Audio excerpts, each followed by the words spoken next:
Assalamualaikum warahmatullahi wabarakatuh. Pada video ini saya Lulu Hibani Rafiah dengan NPM 1618001291, salah satu mahasiswa S1 Farmasi di Universitas Pekalongan. Oke, pada video ini saya akan memaparkan mengenai praktikum pengamatan nematoda sebagai ganti dari laporan resmi yang ditiadakan akibat adanya pandemi COVID-19 saat ini. Mari kita bersama-sama berdoa agar pandemi ini cepat berakhir dan semua aktivitas bisa berjalan seperti sedia kala. Ingat ya teman-temanku semua, di rumah aja, nggak usah kemana-mana. Oke, kita mulai dari tujuan praktikum ya. Tujuan dari praktikum ini adalah agar mahasiswa dapat melakukan pengamatan dari preparat cacing. Cacing yang akan kita amati ada 4. Yang pertama ada cacing filaria, cacing hati, cacing kremi, dan yang keempat cacing tambang. Lalu menyebutkan klasifikasi, morfologi, sistem reproduksi, parasit di inang mana, serta cara menanggulanginya dan cara penyebarannya. Oke, sebelum kita membahas lebih jauh tentang nematoda, kita sebelumnya harus tahu dulu nih, apa sih nematoda sebenarnya? Nematoda berasal dari istilah bahasa Yunani yang terdiri dari 2 kata, yaitu nema yang berarti berenang dan ode yang berarti seperti. Nematoda merupakan hewan tripoplastik dan pseudocelomata atau berongga tubuh semu. Nematoda adalah cacing berbentuk bulat panjang atau gilik atau seperti benang. Pada umumnya, nematoda merugikan karena hidup parasit dan menyebabkan berbagai penyakit pada manusia serta hewan. Dalam klasifikasinya, nematoda dibagi menjadi 2. Yang pertama ada Adenoporea dan yang kedua ada Saccharnente. Anggota kelas dari Adenoporea tidak memiliki plasmid atau organ chemosreseptor sehingga disebut dengan apasmida. Banyak dari anggota Adenopore yang hidup bebas tetapi menjadi parasit di berbagai hewan. Sedangkan Saccharnente disebut dengan pasmida karena terdapat anggota spesiesnya yang mempunyai pasmid. Banyak anggota kelas ini hidup dalam tubuh manusia, vertebrata, serangga, dan tumbuhan. Selanjutnya kita akan masuk ke alat dan bahan. Alat dan bahan yang digunakan adalah objek kelas, dye kelas, serta mikroskop cahaya. Sedangkan bahan yang digunakan adalah preparat dari cacing filariasis, cacing hati, cacing kremi, dan cacing tambang. Selanjutnya ke cara kerja. Langkah kerja yang pertama adalah menyiapkan alat dan bahan yang dibutuhkan. Lalu diletakkan preparat nematoda yang akan diamati di atas mikroskop cahaya. Dan digunakan perbesaran mulai dari yang lemah, sedang, lalu yang kuat. Setelah cacing terlihat pada mikroskop, langkah selanjutnya yang harus dilakukan adalah menggambar hasil tersebut pada lembar pengamatan. Setelah keempat sampel diamati, kita akan bahas satu-satu hasilnya mulai dari cacing filaria terlebih dahulu. Cacing filaria atau Wucheria bancrofti masuk ke dalam klasifikasi Kingdom Animalia, kelas Saccharnente, ordo Spirurida, Eubordospirurina, family Onchocercidae, genus Wuchereri, dan spesiesnya Wuchereri bancrofti. Berdasarkan pengamatan, didapatkan hasil sebagai berikut. Morfologi dari cacing dewasa atau yang biasa disebut dengan makrofilaria berbentuk seperti benang berwarna putih kekuningan. Sedangkan larva cacing filaria atau mikrofilaria berbentuk seperti benang berwarna putih susu. Nah, teman-teman, ternyata cacing dewasa ini hidup dalam pembuluh kelenjar limfa loh. Penyakit filariasis atau yang biasa kita sebut dengan penyakit kaki gajah, salah satu penyebabnya adalah cacing ini. Cacing filaria mampu menyumbat pembuluh darah getah bening di dalam tubuh manusia. Hal ini kemudian yang mengakibatkan pembengkakan tubuh terutama pada kaki manusia. Itulah sebabnya kaki penderita membesar dan disebutlah penyakit kaki gajah. Siklus hidup cacing filaria terjadi melalui 2 tahap, yaitu yang pertama berkembangnya cacing filaria di dalam tubuh nyamuk, dan yang kedua berkembangnya cacing filaria di dalam tubuh manusia. Cara menanggulangi penyakit filariasis ini dengan pencegahan dapat dilakukan dengan cara memberantas nyamuk yang berperan sebagai vektor yang hidup di dalam air kotor. serta menghindari diri dari gigitan nyamuk, misalnya dengan cara memasang kelambu saat tidur, menyemprot obat nyamuk pada ruangan, atau mengoleskan obat nyamuk pada tubuh agar mengurangi frekuensi gigitan nyamuk dan memberikan obat antifilariasis, atau yang biasa kita gunakan adalah DEC dan albendazole secara berkala pada kelompok berisiko tinggi terutama di daerah endemis, dikarenakan cara penyebaran penyakit ini melalui gigitan dari nyamuk. Oke, yang akan kita bahas selanjutnya adalah cacing hati. Cacing hati ini masuk ke dalam klasifikasi Animalia, subkelas Digene, kelas Trematoda, family Fasciolidae, ordo Echinostostomida, genus Fasciola, spesies Fasciola gigantica, dan Fasciola hepatica. Jadi di spesiesnya ini ada 2. Sedangkan daur hidup atau reproduksi dari cacing hati ini terdiri dari 2 fase. Yang pertama ada fase seksual yang berada di inang utama saat cacing hati dewasa.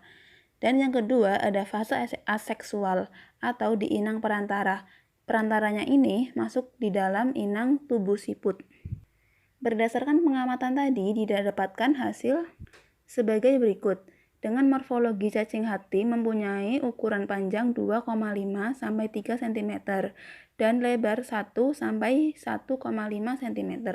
Pada bagian depan terdapat mulut meruncing yang dikelilingi oleh alat penghisap dan ada sebuah alat penghisap yang terdapat di dalam ventral, sedikit ke belakang mulut. Juga terdapat alat kelamin. Bagian tubuhnya ditutupi oleh sisik kecil dari kutikula sebagai pelindung tubuhnya dan membantu agar dia bergerak. Selanjutnya kita akan pelajari tentang siklus hidup Fasciola hepatica. Yang pertama, telur keluar ke alam bebas bersama feses domba. Bila menemukan habitat basah, telur menetas dan menjadi larva bersilia yang disebut Miracidium. Ketika Miracidium masuk ke dalam tubuh siput limne, akan tumbuh dan menghasilkan sporokista. Sporokista secara partenogenesis akan menghasilkan redia. Redia ini secara paidogenesis akan menghasilkan serkaria. Serkaria meninggalkan tubuh siput menempel pada rumput dan berubah menjadi metaserkaria. Metaserkaria termakan oleh hewan ternak, berkembang menjadi cacing muda, dan selanjutnya berimigrasi ke saluran empedu pada hati inang yang baru untuk memulai daur hidupnya. Fasciola hepatica ini juga merupakan salah satu trematoda hati yang bersifat hermaprodit yang menyebabkan penyakit fascioliasis. Parasit ini juga disebut dengan sheep liver fluke. Penularan penyakit ini dapat terjadi akibat penggunaan air yang tercemar Serkaria fasciola. Jika air yang terinfeksi ini diminum ke dalam keadaan mentah, penularan fasciolosis oleh Fasciola hepatica dapat terjadi jika Anda mengkonsumsi hati mentah seperti yang dilakukan sebagian masyarakat di Eropa. Namun tenang saja teman-teman, penanggulangan dari fascioliasis ini dapat dilakukan dengan cara memasak sayuran dengan baik dan masak sebelum dimakan, melakukan pengobatan pada penderita manusia dan hewan, tidak buang air besar sembarangan, terutama di lokasi perairan yang ditumbuhi dengan tumbuhan air. Penyakit fascioliasis ini juga dapat diobati dengan obat tricabendazole. Setelah kita bahas keseluruhan tentang cacing hati, selanjutnya kita akan bahas dari hasil pengamatan cacing kremi. Cacing kremi ini masuk ke dalam klasifikasi Kingdom Animalia, Phylum Nematoda, kelas Secernente, ordo Ocyurida, family Ocyuridae, genus Enterobius, dan spesiesnya Enterobius vermicularis. Dari hasil pengamatan tadi didapatkan morfologi dan ciri-ciri telur berbentuk oval asimetris dengan salah satu sisinya datar dengan ukuran panjang 50 sampai 60 mikrometer dan lebar 20 sampai 32 mikrometer.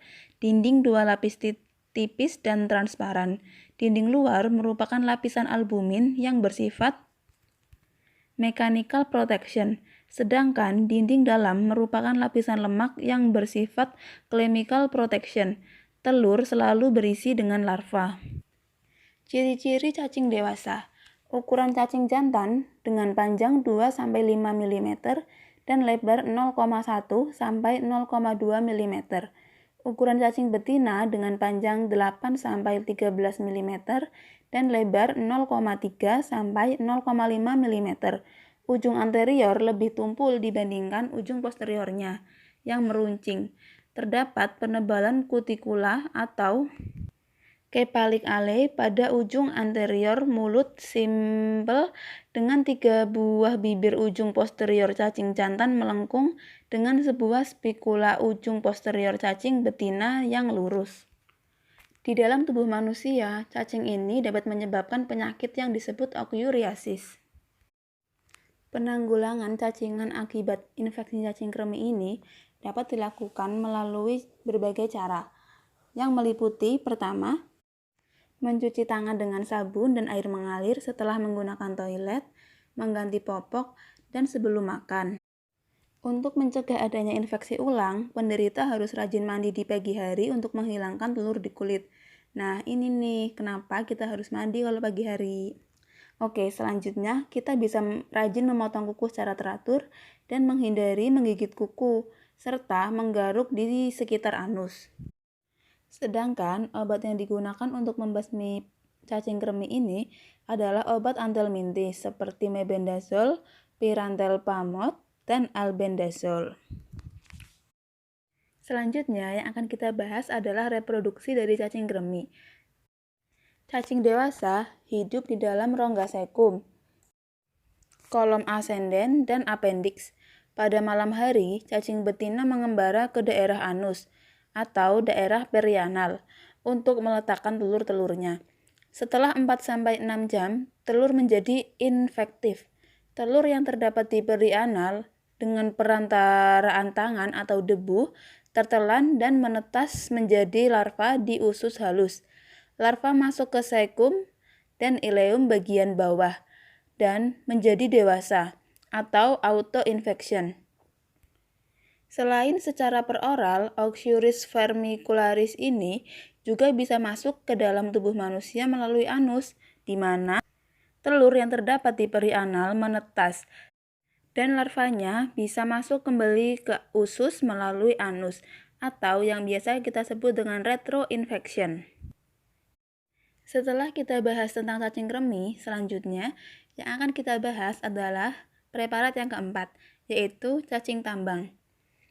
Cacing tambang ini masuk ke dalam klasifikasi Animalia dengan filum Nematoda, kelas Secernente, ordo Strongyloidae, family Ancylostomatidae, dan genus Necator atau Ancylostoma.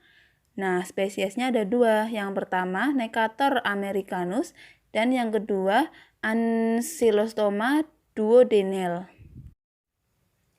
Telur cacing yang telah siap akan keluar bersama dengan fases manusia, dan setelah 1-2 hari di dalam tanah, telur tersebut akan menetas. Telur tersebut akan menetas di sekitar fases dan menjadi larva rhabditiform. Selanjutnya, dalam waktu sekitar 4 hari, larva tersebut akan tumbuh dan menjadi larva dewasa atau yang disebut dengan larva filariform. Larva filariform ini biasanya bertahan hidup di dalam tanah sekitar 7-9 pekan. Larva ini memiliki panjang sekitar 600 mikron. Dan jika larva ini sudah terinfeksi dengan manusia, maka larva ini akan menembus kulit dan ikut ke dalam mekanisme aliran darah manusia yang mengarah ke bagian jantung dan terus ke alveolus paru-paru. Setelah berada di dalam bagian paru-paru, larva tersebut akan menembus ke pembuluh darah dan bergerak ke saluran bronkus, lalu ke trakea, dan berakhir di faring. Di dalam faring, larva tersebut akan bergerak ke dalam kerongkongan dan ikut masuk tertelan ke dalam bagian usus halus. Di dalam bagian usus halus, larva ini akan tumbuh menjadi cacing tambang dewasa. Selanjutnya kita akan bahas ke morfologi. Cacing ini dinamakan cacing tambang karena ditemukan di pertambangan daerah tropis. Cacing tambang dapat hidup sebagai parasit dengan menyerap darah dan cairan tubuh pada usus halus manusia. Cacing ini memiliki ukuran tubuh yang lebih kecil dari cacing perut. Cacing tambang Ankylostoma memiliki ujung anterior melengkung, membentuk kapsul mulut dengan 1-4 pasang kait kitin atau gigi pada sisi ventralnya. Kait kitin berfungsi untuk menempel pada usus inangnya. Pada ujung posterior cacing tambang jantan terdapat bursa kopulasi. Alat ini digunakan untuk menangkap dan memegang cacing betina saat kawin. Cacing betina memiliki vulva atau organ kelamin luar yang terdapat di dekat dengan bagian tengah tubuhnya. Nah, cacing ini pada manusia atau cacing Necator americanus dan Ankylostoma duodenale dapat menyebabkan penyakit nekatoriasis dan ankylostomiasis. Cara penularan penyakit cacing tambang ini melalui larva cacing yang terdapat di tanah, yang menembus ke kulit biasanya di antara jari-jari kaki. Cacing ini akan berpindah ke paru, kemudian ke kerongkongan, dan akan tertelan masuk ke saluran cerna, sesuai dengan reproduksi yang telah tadi dijelaskan. Pencegahan dan penanggulangan dari penyakit ini bisa kita lakukan dengan cara berhati-hati bila kita akan memakan makanan mentah atau setengah matang, terutama pada tempat-tempat di mana sanitasi kurang bersih. Yang kedua, masak bahan makanan sampai matang. Yang ketiga, selalu mencuci tangan setelah dari kamar mandi atau WC, atau sebelum memegang makanan. Yang keempat, infeksi cacing tambang bisa dihindari dengan selalu mengenakan alas kaki.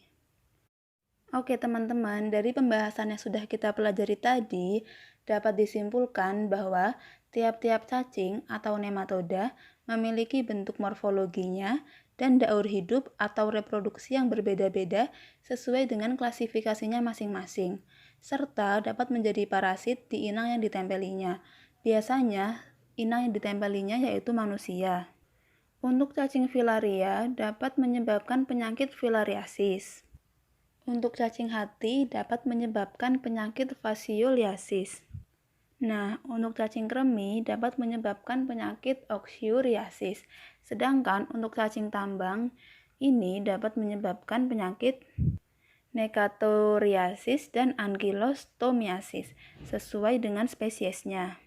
Secara umum, untuk cara penanggulangannya kita harus dipaksa untuk hidup bersih dan sehat, tidak boleh makan makanan yang mentah, dan harus selalu cuci tangan dan cuci kaki setiap saat setelah dari tempat-tempat yang kita anggap itu kotor. Oke semuanya, terima kasih. Semoga apa yang saya sampaikan tadi bisa bermanfaat di kemudian hari. Saya mohon maaf apabila ada salah-salah kata dan apabila ada salah penyampaian. Terima kasih. Wassalamualaikum warahmatullahi wabarakatuh.